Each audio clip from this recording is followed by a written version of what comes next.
मी रोजचे 12 तास काम करायचो. आणखी टोटल आपण 20 डेज हे काम केलेलं आहे. त्या हिशोबाने आपण 1101 टॅटू निशुल्क बनवलेलं आहे. कशाचे टॅटू?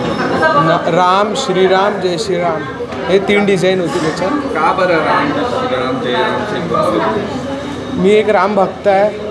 जसं सर्व आपल्या हिशोबानं काही सहभाग देतात, मी एक आर्टिस्ट आहे, मी त्या हिशोबानं आपल्याकडून सहभाग दिलेला आहे. नेमकं तुला खर्च किती आला याला आणि किती निडल तू न्यू वापरल्या आणि हा खर्च कोणी सहन केला? मला पर पर्सन खर्च यायचा 300 ते 350.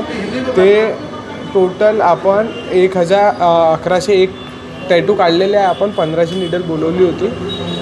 टोटल आपल्याला 3.5 लाखच्या वरती खर्च आलेला आहे. पण 3.5 लाख राम भक्ती दाखवली तो. हो, मी एक राम भक्त आहे म्हणून आपण हे केलेलं आहे. किती आनंद झाला अयोध्येत राम मंदिर निर्माण झालं आहे, त्याची प्राणप्रतिष्ठा झाली आणि त्यानंतर आज तुला इंडिया बुक ऑफ रेकॉर्ड मिळालेलं आहे, इंडिया बुक ऑफ रेकॉर्ड मिळालं. हे मला खुशी तर खूप आहे, कारण की हे 500 वर्षानंतर झालेलं आहे. ज्याच्या सर्व आपल्याकडून वाट बघत होते की केव्हा होईल. त्यामुळे उत्सुकता होती खूप जास्त, त्यामुळे आपण हे केलं.